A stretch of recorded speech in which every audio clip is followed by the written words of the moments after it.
Hadis keempat, wa an Abi Abdullah Jabir bin Abdullah Al-Ansari radhiyallahu ta'ala anhuma, dari sahabat Abu Abdullah Jabir bin Abdullah radhiyallahu anhuma, qala, beliau berkata, kunna ma'an Nabi sallallahu alaihi wasallam fi ghazatin. Suatu hari kami bersama Nabi sallallahu alaihi wasallam di suatu peperangan. Faqala inna bil madinati la rijalan, sungguhnya di kota Madinah ada beberapa lelaki, masirtum masiran, tidaklah kalian melewati suatu perjalanan, wala qata'tum wadiyan, tidaklah kalian melewati lembah, illa kanu ma'akum, kecuali mereka bersama kalian. Habasahumul marad, mereka terhalangi oleh sakit. Wa fi riwayatan illa syarakukum fil ajr. Dalam riwayat yang lain disebutkan kecuali mereka bersama kalian sama-sama mendapatkan bersekutu dalam meraih pahala. Rawahu Muslim. Kemudian rawahul Bukhari an Anas. Yang kedua dari Anas bin Malik dengan makna yang sama. Radhiyallahu anhu, dari Anas bin Malik, qala raja'na min ghazwati Tabuk ma'an Nabi sallallahu alaihi wasallam. Kami pulang bersama Nabi sallallahu alaihi wasallam dari perang Tabuk. Bersama Nabi sallallahu alaihi wasallam, faqala, kemudian Nabi sallallahu alaihi wasallam berkata, inna aqwaman bil madinati khalfana, sungguhnya ada sekelompok kaum di kota Madinah di belakang kita, yaitu tidak ikut kita. Ma salakna syi'ban, tidaklah kita melewati jalan-jalan di antara gunung. Syi'ab maksudnya jalan-jalan di antara gunung. Wala wadiyan, tidaklah kita melewati lembah. Illa wa hum ma'ana, kecuali mereka bersama kita. Habasahumul udhur, mereka terhalangi dari udhur. Hadis ini adalah hadis yang agung. Dua hadis diriwayatkan dari Jabir bin Abdullah dan diriwayatkan dari Anas bin Malik dengan makna yang sama, di mana Rasulullah SAW satu peperangan, yaitu zahirnya adalah perang Tabuk, ya. Perang Tabuk adalah perang yang terjadi pada tahun 9 Hijriyah dengan perjalanan yang sangat jauh, ya, di musim panas, perjalanan yang berat dari kota Madinah musim panas menuju Tabuk yang jaraknya sekitar 750 km. Kemudian harus siap berhadapan dengan kaum Romawi, musuh Romawi, dan musuh kaum Romawi terkenal hebat dengan kekuatan yang full power ketika itu, ya, negeri adidaya, ya, sehingga berat ketika untuk berangkat menuju ke perang Tabuk, ya. Perjalanan jauh, musuh yang berat, musim panas. Godaan berat juga ketika itu musim panen korma dan yang lainnya. Sehingga para sahabat berperang, dan ada beberapa sahabat yang tidak bisa ikut berperang karena mereka sakit, ya. Karena mereka sakit, dan itu wajar, boleh seorang kalau sakit punya uzur tidak ikut perang. Sebagaimana Allah berfirman dalam surat Al-Fatih, "Laisa 'alal a'ma haraj, wala 'alal a'raj haraj, wala 'alal marid haraj." Tidak mengapa bagi orang yang buta untuk tidak ikut perang, demikian juga bagi orang yang pincang untuk tidak ikut perang, dan bagi orang yang sakit untuk tidak perang. Tidak mengapa. Surat Al-Fatih ayat 17. Ini uzur bagi mereka. Nah, orang yang biasanya ikut perang namun tidak ikut perang, lantas dia beruzur, bagaimana nasib mereka? Ternyata Rasulullah SAW menjelaskan, orang yang tidak ikut berjihad di jalan Allah karena ada uzur, maka dia dapat pahala sebagaimana orang-orang yang benar-benar berjihad. Makanya Nabi SAW mengingatkan kepada para sahabat yang ikut dalam perang Tabuk, ya, inna bil madinati la rijalan, sungguh di kota Madinah ada kelompok orang, masirtum masiran, tidaklah kalian melewati suatu jalan. Apa saja yang kalian lewati, langkah demi langkah, ya, tapak demi tapak. Wala qata'tum wadiyan, dan tidaklah kalian melewati lembah, ya, lewat lembah, naik lagi, turun lembah. Illa kanu ma'akum, seakan-akan mereka bersama, kecuali mereka bersama kalian. Jadi seakan-akan mereka ikut serta dalam perjalanan yang jauh ini. Bayangkan ke Tabuk 750 kilo, pulang balik 750 kilo, berarti total 1.500 kilo, ya, dengan perjalanan yang berat. Ya, mereka seakan-akan, bukan seakan-akan, mereka bersama kalian. Habasahumul udhur atau habasahumul marad, mereka terhalang karena penyakit. Dalam riwayat yang lain, illa syarakukum fil ajr, tidaklah kalian melewati satu jalan, tidaklah kalian melewati lembah, kecuali mereka bersekutu dengan kalian, sama-sama dapat pahala. Itu hukum mereka sama dengan kalian. Ini dikuatkan dengan hadis Anas, ya. Anas berkata, kami pulang dari perang Tabuk bersama Nabi sallallahu alaihi wasallam, dan Nabi berkata, sungguhnya di kota Madinah ada orang-orang di belakang kita. Ma salakna syi'ban, tidaklah kita melewati jalan-jalan. Syi'ab itu jalan-jalan di antar gunung-gunung. Wala wadiyan, dan tidaklah kita melewati lembah kecuali mereka bersama kita. Jadi seakan-akan mereka hadir. Habasahumul udhur, namun mereka tidak bisa hadir karena mereka terhalangi oleh udhur. Kita tahu orang yang berjuang di jalan Allah Subhanahu wa taala, ya, mereka mendapatkan pahala dari semua apa yang mereka lakukan. Keletihan yang mereka rasakan, setiap langkah yang mereka lewati, pulang pergi semuanya berpahala. Dan ini Allah sudah singgung dalam Surat At-Taubah ayat 120 121 kata Allah Subhanahu wa taala, "Dzalika bi annahum la yusibuhum dhama'un wala nasabun wala makhmasatun fi sabilillah." Dan demikian itu tidaklah mereka, yaitu para mujahidin, ditimpa dengan rasa haus, atau mereka ditimpa dengan rasa letih, atau mereka ditimpa dengan rasa lapar fi sabilillah, di jalan Allah Subhanahu wa taala. Wala yata'una mauti an yaghidul kuffar, dan tidaklah mereka menginjakkan kaki mereka pada suatu tempat yang buat orang kafir menjadi marah. Wala yanaluna min aduwin nailan, dan tidaklah mereka mengganggu atau mencelakakan orang-orang kafir illa kutiba lahum bihi amalun shalih, dalam peperangan tentunya, kecuali dicatat bagi mereka sebagai amal saleh. Itu apa yang mereka rasakan? Letih, haus, lapar, capek, ya, membuat jengkel orang kafir atau menyerang mereka, semuanya adalah dicatat sebagai amal saleh. Innallaha la yudhi'u ajral muhsinin. Allah tidak menyia-nyiakan pahala orang yang berbuat kebajikan. Kemudian wala yunfiquna nafaqatan saghiratan wala kabiratan, dan tidaklah mereka berinfak untuk jihad fisabilillah, kecil maupun besar. Ya. Ya, wala yaqta'una wadiyan, dan tidaklah mereka melewati lembah illa kutiba lahum, kecuali dicatat sebagai amal saleh bagi mereka, liyajziyahumullahu ahsana ma kanu ya'malun, agar Allah memberi balasan kepada mereka terbaik yang mereka kerjakan. Jadi inilah orang yang berjihad, semua yang mereka rasakan, lapar, haus, ya, letih, infak yang mereka keluarkan, perjalanan yang mereka lewati lewat lembah, lewat jalan, semuanya bernilai pahala di sisi Allah Subhanahu wa taala, dan Allah catat sebagai pahala yang terbaik. Rupanya orang-orang yang tidak ikut jihad karena ada uzur, sama pahalanya, dan ini menunjukkan bahwasanya orang yang terbiasa melakukan suatu amal kemudian terhalangi karena ada uzur, maka pahalanya tetap dicatat oleh Allah Subhanahu wa taala, ya. Maka kita punya kaidah, ikhwan, ya. Dan ini kaidah dijelaskan oleh Syekh Utsaimin rahimahullahu taala, kaidah pahala bagi orang yang beruzur.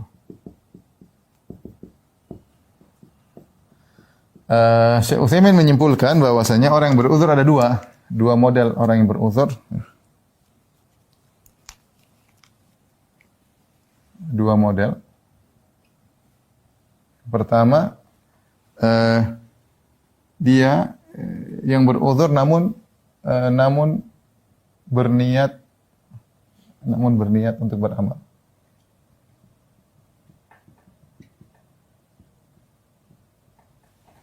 Maka dia mendapatkan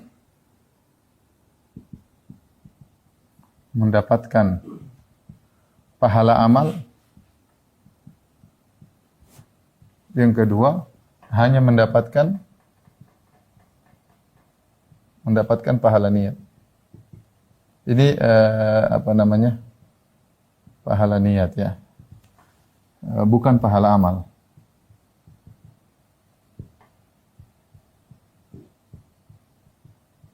Tentunya yang pertama lebih tinggi kedudukannya daripada yang kedua, ya.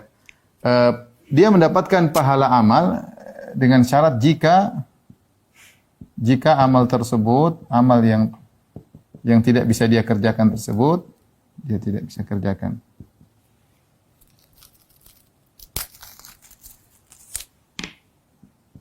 Kerjakan tersebut merupakan kebiasaannya. Hanya saja kali ini ada uzur. Ya. Ya. Adapun kalau jika amal tersebut bukan kebiasaannya, hanya mendapatkan pahala amal. Jika bukan merupakan kebiasaannya, jika amal tersebut bukan merupakan kebiasaannya.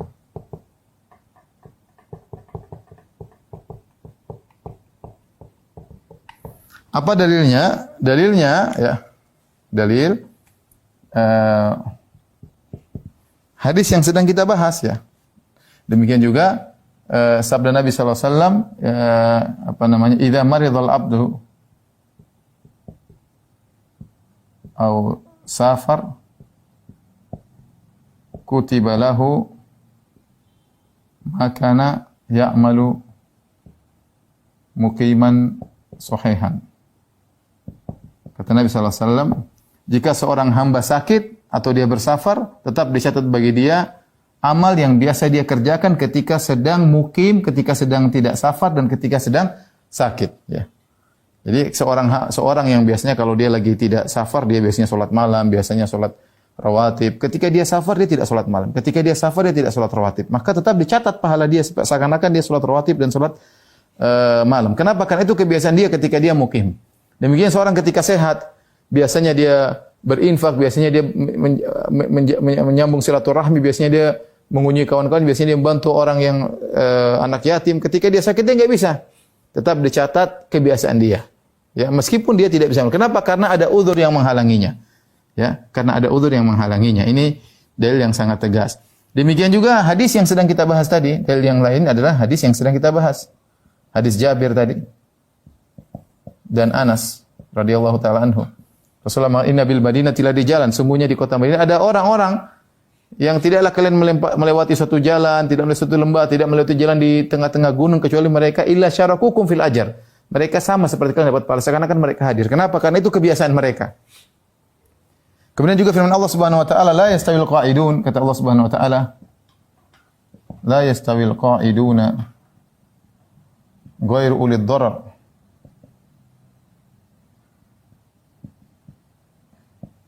Ya.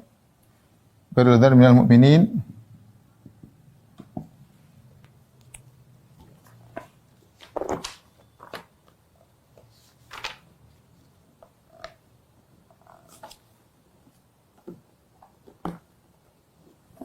La yastawil qa'iduna minal mu'minina ghairu ulil dharar. Ya. Ghairu ulil dharar wal mujahidun fi sabilillah bi amwalihim wa anfusihim. Faddala Allahu mujahidin.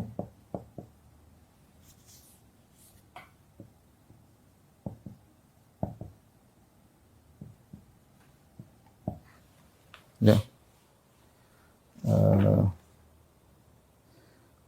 Bi amwalihim wa anfusihim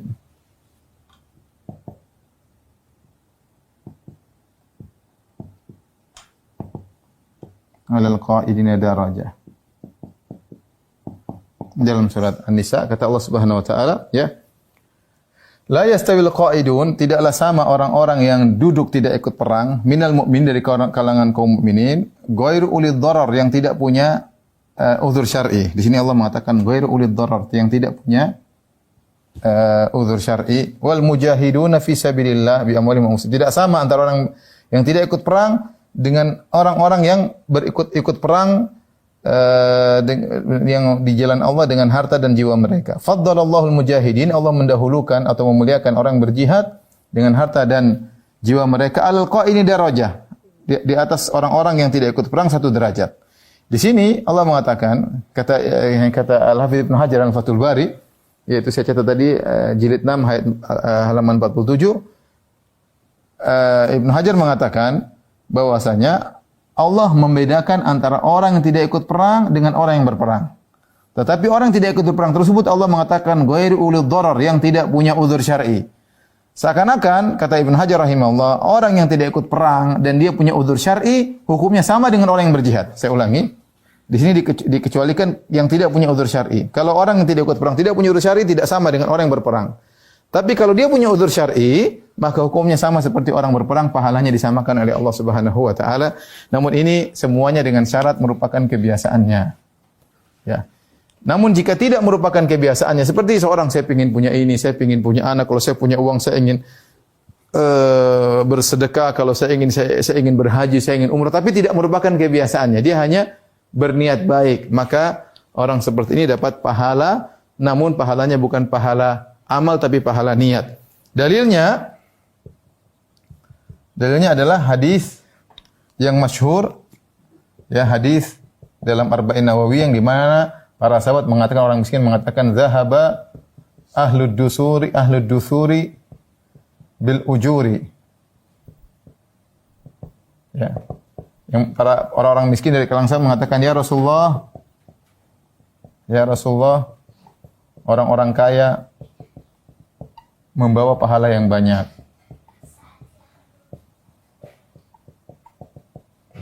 Kenapa? Maka orang-orang miskin berkata, yusalluna kama nusalli. Kami orang miskin salat, mereka juga salat. Wa yasumuna kama nasum. Kami puasa, orang miskin yang kaya juga berpuasa. Wa yatasaddaquna bi fuduli amwalim. Bedanya mereka bisa berinfak, kami tidak bisa.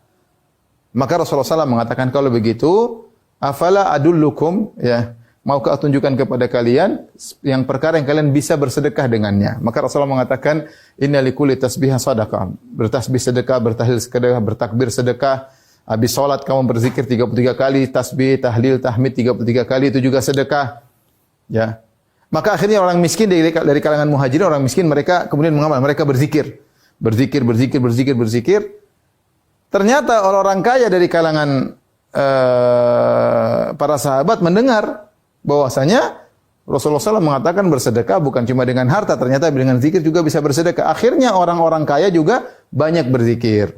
Sebagian orang miskin lapor lagi sama Nabi, ya Rasulullah, ternyata sami'a ikhwanuna, ya, al-aghniya, sungguhnya saudara-saudara kami yang kaya, mereka mendengar tentang apa yang kau sampaikan, sehingga kami berzikir, mereka juga berzikir. Tetap saja mereka bersedekah, kami tidak bisa bersedekah. Kata Nabi SAW, dzalika fadlullahi yu'tihi may yasha. Ya sudah, itu karunia Allah berikan kepada mereka. Lihat di sini, dalam hadis ini hadis yang jelas, si miskin dari kalangan muhajirin ingin bisa berinfak seperti orang-orang kaya. Namun dia tidak bisa melakukannya, dan itu bukan kebiasaannya. Tapi dia dapat pahala niat. Dia dapat pahala niat, sementara tidak mendapatkan pahala amal. Kalau dia mendapat pahala amal, tentunya dia sama dengan orang-orang kaya. Tapi Rasulullah tetap mengatakan, membedakan antara yang beramal langsung dengan orang yang bukan merupakan kebiasaannya. Rasulullah SAW berkata, dzalika fadlullahi yu'tihi may yasha. Itulah kelebihan yang Allah berikan kepada orang-orang kaya. Jadi, kalau bukan merupakan kebiasaan, maka cuma dapat pahala niat, bukan pahala amal. Ini subhanallah ringkasan dari penjelasan Syekh Utsaimin rahimahullahu taala. Saya lihat ini bagian yang menggabungkan, mengkompromikan dalil yang ada. Dari sini saya ingatkan, apa faedah dari ini semua, ya? Apa faedahnya? Ikhwan dan akhwat yang rahmatillah subhanahu, terutama ibu-ibu, terutama kita yang sudah mencapai mungkin masa semakin tua, biasakanlah kita beramal soleh di saat kita masih muda, di saat kita masih kaya, di saat kita masih sehat, ya. Karena kaidah mengatakan, jika suatu saat kita sudah tua, atau suatu saat ekonomi kita turun, suatu saat kita sakit, ya, pahala kita akan jalan terus, argo kita akan jalan terus. Karena itu kebiasaan kita. Seorang yang ketika dia sedang kaya, dia biasa berinfak. Kapan masa pandemi, kapan ekonomi jatuh, apakah argo pahalanya berhenti? Enggak, jalan terus. Kenapa? Karena itu kebiasaan dia. Bukan dengan orang yang berangan, coba saya pingin kaya, tapi dia belum pernah berinfak. Kita bicara orang yang terbiasa. Kita mau masih sehat, sholat malam lah, puasa sunnah lah. Nanti suatu saat kalau kita tua, nggak bisa lagi. Nggak bisa puasa sunnah, nggak bisa lagi sholat malam karena capek, nggak bisa lagi sholat berdiri, harusnya duduk di kursi. Tetap pahala kita seperti kita sholat seperti biasanya. Kenapa? Itu kebiasaan kita. Itu kebiasaan kita, ya. Oleh karenanya, biasakanlah kita dengan amal-amal soleh, mumpung kita masih memiliki kemampuan. Nanti kapan datang suatu masa di mana kita tidak bisa lagi bersedekah karena kekurangan ekonomi, tidak bisa lagi haji dan umroh karena kita sudah sakit-sakitan, tidak bisa lagi kita bersedekah karena ekonomi yang jatuh, tidak bisa lagi sholat malam karena sakit-sakitan, maka pahala kita tetap berjalan sebagaimana biasanya, argo pahala tetap berjalan, karena yang menjadi patokan bagi Allah adalah kebiasaan dia sebelum ada uzur. Ini adalah karunia dari Allah, fadlullahi wasi', karunia Allah sangat luas, jangan sia-siakan kesempatan ini. Biasakan diri kita, kalau ada uzur, pahala tetap berjalan, ya.